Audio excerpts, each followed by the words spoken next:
में काम करते करते कितना थक गया हूँ। चलो थोड़ा सा पानी पी लेता हूँ, फिर बाद में काम करूँगा। प्रताप तुरंत ही पानी पीने के लिए पेड़ के पास जाता है और घड़े को उठाता है। अरे ये क्या, घड़ा तो पूरी तरह खाली है, इसमें तो पानी है ही नहीं। चलो ऐसा करता हूँ, पास वाले तालाब पर चलकर वहीं से इस घड़े को भरकर ले आता हूँ। इतना सोचकर प्रताप घड़ा लेकर पानी भरने के लिए चल पड़ता है। अरे ये क्या, ये तो परियां हैं जो इस तालाब में स्नान कर रही हैं। इस परी को देखकर तो लगता है जैसे पूरे ब्रह्मांड की सुंदरता निकलकर इस परी के अंदर समा गई हो। इस परी को देखने के बाद तो कुछ और देखने की इच्छा ही नहीं हो रही। अरे रूपमाला, आज तो इस तालाब में स्नान करके आनंद ही आ गया। हाँ प्रेमलता, तुम बिल्कुल ठीक कहती हो। इस प्रकृति के इतने सुंदर नजारे को देखकर तो मेरा मन प्रसन्नता से भर जाता है। अरे बहन, अब क्या यही स्नान ही करती रहोगी? चलो हमारा वापस जाने का समय हो गया है। कहीं किसी ने हमें यहाँ देख लिया तो मुसीबत आ जाएगी। हाँ हाँ, तुम ठीक कहती हो, अब हमें चलना चाहिए। सारी परियां अपने अपने वस्त्र उठाकर चली जाती हैं, लेकिन रूपमाला का कंगन उसी स्थान पर छूट जाता है।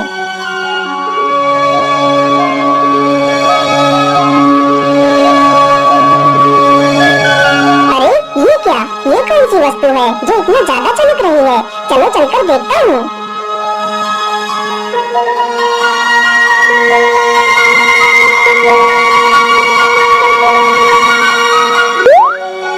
ये तो कोई चमकदार कंगन लगता है। मुझे लगता है यह कंगन जरूर उस सुंदरी का होगा। चलो मैं इसे अपने पास ही रख लेता हूँ। अरे प्रेमलता, मेरा वो कंगन कहाँ है? वो कंगन तो मैं लेकर ही नहीं आई। मुझे लगता है वो कंगन उसी तालाब के पास ही रह गया है। तुम लोग ऐसा करो, सभी लोग परे लोग चलो, मैं जाकर कंगन ले आती हूँ। वह कंगन मेरी माँ की आखिरी निशानी है। इतना कहकर रूपमाला कंगन लेने के लिए चल पड़ती है। अरे रूपमाला, तुम तो चली गई, लेकिन अपना यह कीमती कंगन यहीं छोड़ कर चली गई। तुम्हारा यह कंगन मुझे तुम्हारी बहुत याद दिला रहा है। अरे ये वो कौन है जो मेरे कंगन को इतने प्यार से फैला रहा है? लेकिन ये इंसान तो कितना मनमोहक है। इसे देखकर तो जैसे मैं इसकी तरफ खींची जा रही हूँ। अरे ये मैं क्या सोच रही हूँ? ये तो एक इंसान है, और इंसान तो कितने निर्दयी होते हैं। चलो मैं इसे अपना कंगन वापस ले लेती हूँ। अरे ओ युवक, ये कंगन मेरा है, तुम मुझे मेरा कंगन वापस दे दो। प्रताप उस परी को अपने सामने खड़ा देखकर उसी परी को एक टक मारकर देखता रहता है, मानो प्रताप उसी परी में खो गया हो। अरे तुम कहाँ खो गए? चलो जल्दी से मेरा कंगन मुझे वापस करो। हाँ हाँ क्यों नहीं, मैं तो ये कंगन आपको देने के लिए आपकी प्रतीक्षा कर रहा था। अरे ये क्या, मैं इसके बारे में जैसा सोच रही थी वैसा तो वह बिल्कुल नहीं है। प्रताप तुरंत ही परी को उसका कंगन लौटा देता है, फिर वह परी वहाँ से चली जाती है।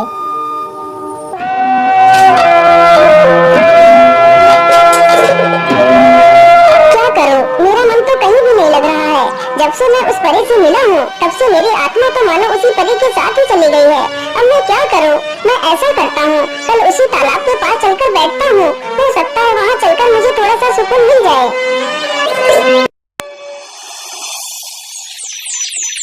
अगली सुबह प्रताप उसी जंगल में तालाब के पास जाकर एक पेड़ के नीचे बैठ जाता है। उधर परी लोक में उस परी का हाल भी कुछ प्रताप के जैसा ही था। क्या करूं? जब से उस युवक को देखा है तब से मुझे कुछ भी अच्छा नहीं लग रहा है।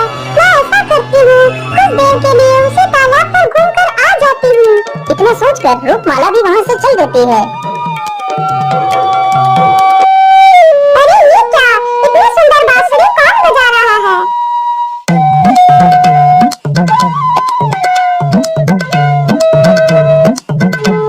अरे ये तो वही युवक है, चलो उसके पास चलती हूँ।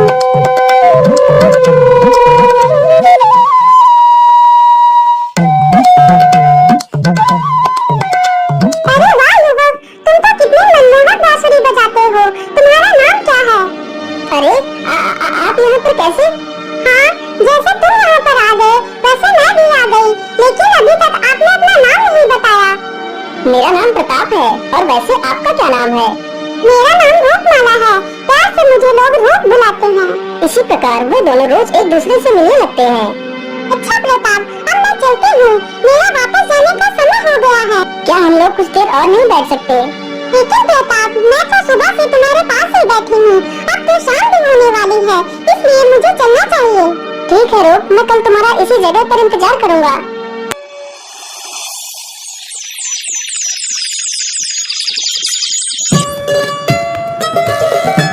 यह रूप रोज रोज अकेले ही सज धज कर कहाँ जाती है, मुझे उसका पता लगाना ही होगा।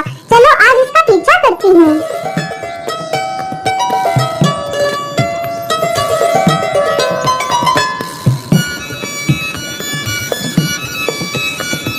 अरे ये क्या, यह रूप किस युवक से मिल रही है? लेकिन यह युवक तो कितना सुंदर है, इसे देखने के बाद तो कुछ और देखने की इच्छा ही नहीं होती। काश कि इस युवक का विवाह मुझसे ही हो जाता, मेरे भाग्य भी बदल जाते। लेकिन इससे तो रूपमाला पसंद करती है, इसका मतलब यह युवक मेरा कभी नहीं हो सकता। अच्छा प्रताप, अब मैं चलती हूँ, मेरा वापस जाने का समय हो गया है।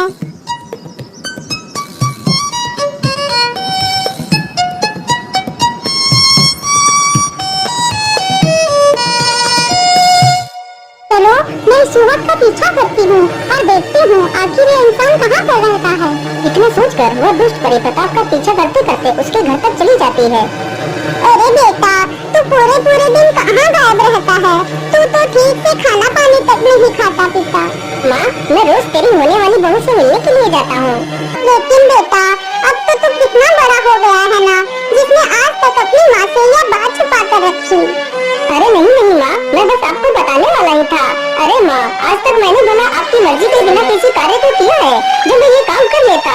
माँ, यदि तुम कह दे तो तेरे लिए ऐसी हजारों लड़कियाँ कुर्बान है, लेकिन माँ उससे बढ़कर मेरे लिए कोई नहीं है। नहीं नहीं मेरे पुत्र, मेरे लिए तेरी खुशी से बढ़कर भला कोई चीज हो सकती है। जहाँ तू खुश है वहाँ मैं भी खुश। अरे वाह, इन माँ बेटे के अंदर तो कितना प्रेम है। जो माँ कहेगी बेटा उसी बात पर अमल करेगा, तो फिर क्यों ना मैं इसकी माँ को ही बंदी बनाकर ले जाती हूँ। फिर इस युवक से मैं आराम से विवाह कर सकती हूँ। जो यह बुढ़िया बोलेगी वह उस युवक को मानना ही पड़ेगा। जैसे ही आधी रात होती है तो दोनों माँ बेटे सो जाते हैं। वह दुष्ट परी अपनी जादू छड़ी से उसकी माँ को उड़ाकर ले जाती है।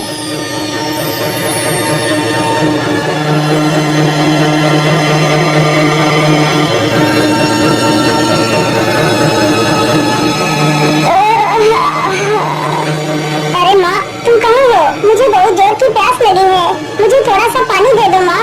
अरे माँ, तुम कुछ बोल क्यों नहीं रही? आप कहाँ हो? बेचारा प्रताप अपनी माँ को इधर उधर ढूंढने लगता है, लेकिन उसकी माँ कहीं नहीं मिलती। उधर रूपमाला प्रताप की प्रतीक्षा में उसी पेड़ के नीचे खड़ी थी। अरे आज इतना समय हो गया, लेकिन अभी तक प्रताप आए क्यों नहीं? वह तो रोज मुझसे पहले ही आ जाते थे।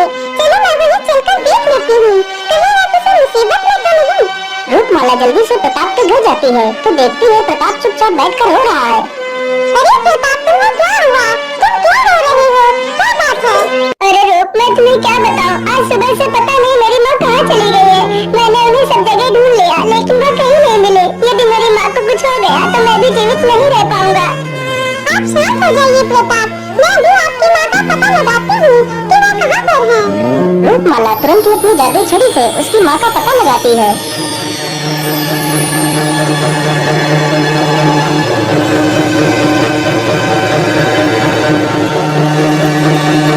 अरे ये क्या, ये तो दुष्ट परी है, लेकिन इसने माता जी को बंदी क्यों बनाया है?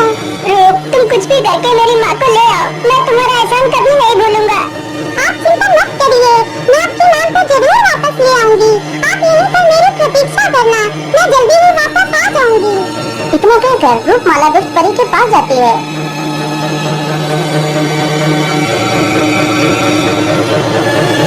ये दुष्ट परी, आपने बिना किसी वजह के माता को बंदी क्यों बनाया है? तुम तो जानती हो रूप, मैं कभी भी बिना किसी वजह से कोई कार्य नहीं करती। लेकिन तुम्हारा इस प्रकार इन बुरी माँ को बंदी बनाने के पीछे क्या प्रयोजन है? इन्हें छोड़ दीजिए। हाँ हाँ रूपमाला, मैं इन्हें जरूर छोड़ दूंगी, यदि तुम चाहो तो। हाँ हाँ दुष्ट परी, मैं यही चाहती हूँ कि आप इन्हें छोड़ दीजिए। अरे वाह रूप, तुम तो कितने चालाक हो। मेरी इच्छा जाने बिना ही मैं इन्हें कैसे छोड़ दूं? तो आप क्या चाहती हो?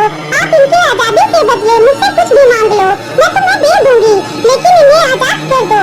तो फिर ठीक है, मुझे तुम्हारा प्रताप चाहिए, उसकी जिंदगी से दूर चले जाओ, वह सिर्फ मेरा है। लेकिन तुम ये क्या कह रही हो? मैं तो प्रताप से प्रेम करती हूँ, मैं भला तुम्हें उन्हें कैसे दे सकती हूँ? तो फिर ठीक है, चुपचाप यहाँ से चली जाओ, नहीं तो मैं तुझे भी बंदी बना लूंगी। यदि मैं माता जी को लिए बिना गई तो प्रताप को क्या मैं दिखाऊंगी? नहीं नहीं, मुझे माता जी को साथ ही ले जाना होगा, चाहे मुझे इसके लिए अपने प्रेम का बलिदान ही क्यों न देना पड़े। ठीक है दुष्ट परी, मैं प्रताप की जिंदगी से चली जाऊंगी, तुम माता जी को छोड़ दो। रूपमाला तुरंत उस बूढ़ी महिला को अपने साथ ले जाती है। अपनी बूढ़ी माँ को देखकर प्रताप खुशी से झूम उठता है। रूपमाला, आज तुमने मुझे दुनिया की सबसे बड़ी खुशी दे दी। मैं तुम्हारा ये एहसान कभी नहीं चुका सकता। रूप, आज मैं तुमसे कुछ कहना चाहता हूँ। बोलिए प्रताप, तुम क्या कहना चाहते हो? रूप, मैं तुमसे विवाह करना चाहता हूँ। अरे नहीं नहीं, मैं तुमसे विवाह नहीं कर सकती। मैं तो तुम्हें सिर्फ अपना एक अच्छा दोस्त समझती हूँ। मैं भला तुमसे विवाह कैसे कर सकती हूँ? अच्छा प्रताप, अब मैं चलती हूँ, मेरा वापस जाने का समय हो गया है। इतना कहकर रूपमाला वापस परीलोक लौट जाती है।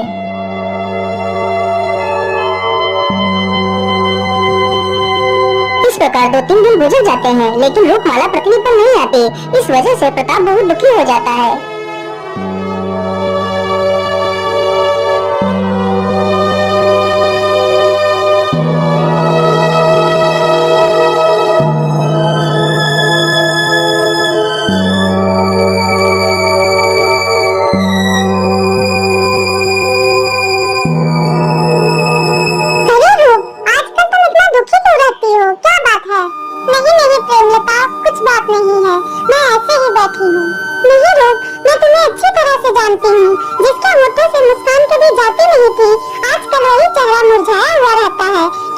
मुझे बताओ। फिर वह परी अपनी सारी कहानी प्रेमलता से बताती है। अरे रूप, तुम्हें दुखी होने की आवश्यकता नहीं है। मैं कल तुम्हारे साथ पृथ्वी लोक चलूंगी और प्रताप को सब कुछ सच बता दूंगी।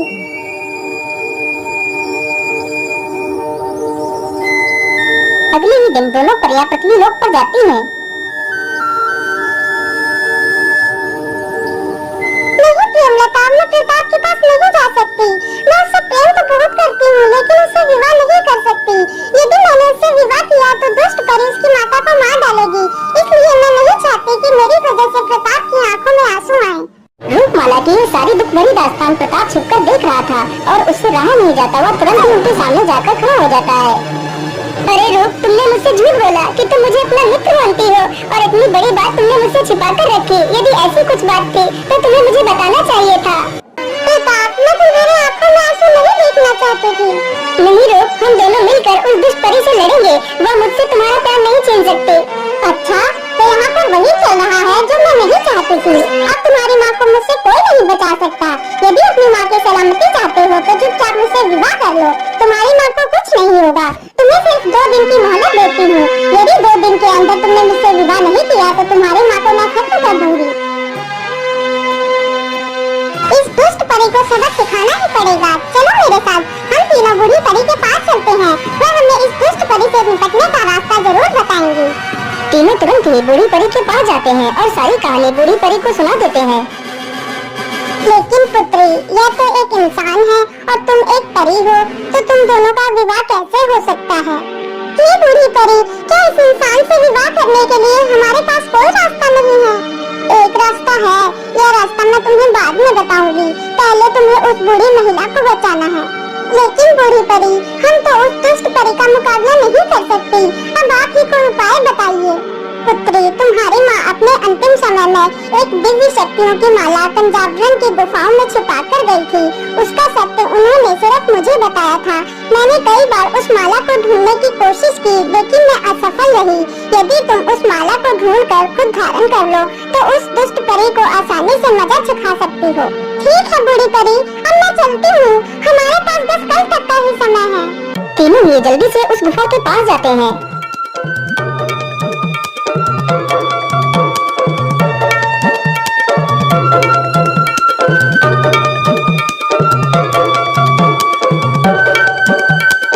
तीनों को माला ढूंढते ढूंढते काफी समय हो जाता है, लेकिन माला कहीं भी नहीं मिलती। अब क्या करें, माला तो कहीं भी नहीं मिली।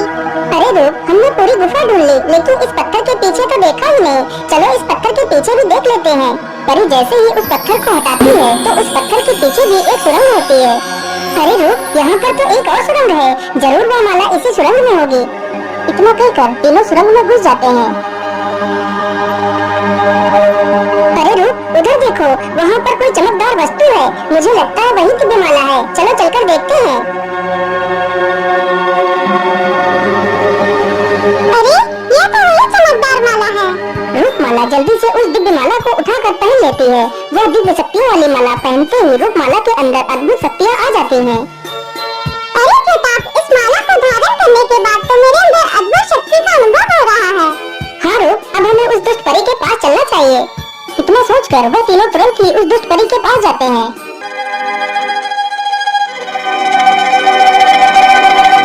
आइए आइए, बोलिए क्या विचार किया? अपनी माँ की सलामती चाहते हो या नहीं? हम तो अपनी माँ की सलामती चाहते हैं, लेकिन मुझे लगता है तुझे अपनी जान की कोई फिक्र नहीं। चल जल्दी से माता को आजाद कर दे, नहीं तो मैं तुझे मार डालूंगी। क्या बोला? तू मुझे मारेगी? इस दुष्ट परी को मारेगी? इतनी शक्ति तेरे अंदर कहाँ से आ गई जो तू मुझे मारने की बात कर रही है?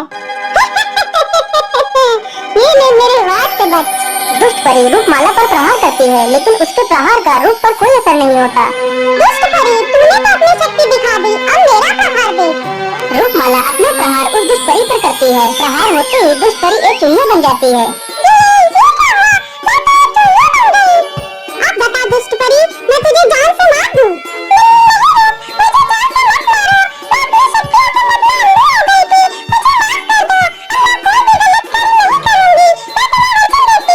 फिर रूपमाला उस दुष्ट परी को ठीक कर देती।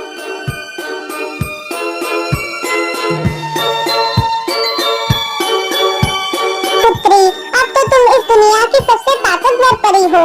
तुम्हारी जब भी इच्छा होगी तो तुम एक इंसान बन जाओगी और जब चाहोगी एक परी बन जाओगी। तुम इस दिव्य माला को अपने गले में हमेशा पहन कर रखना। फिर रूप अपने मन में एक इंसान बनने की कामना करती है, तो वह तुरंत एक इंसान बन जाती है। उसके पर गायब हो जाते हैं। फिर उन दोनों का विवाह हो जाता है और वह तीनों वापस पृथ्वी लोक पर चले जाते हैं और खुशी खुशी अपना जीवन व्यतीत करने लगते हैं।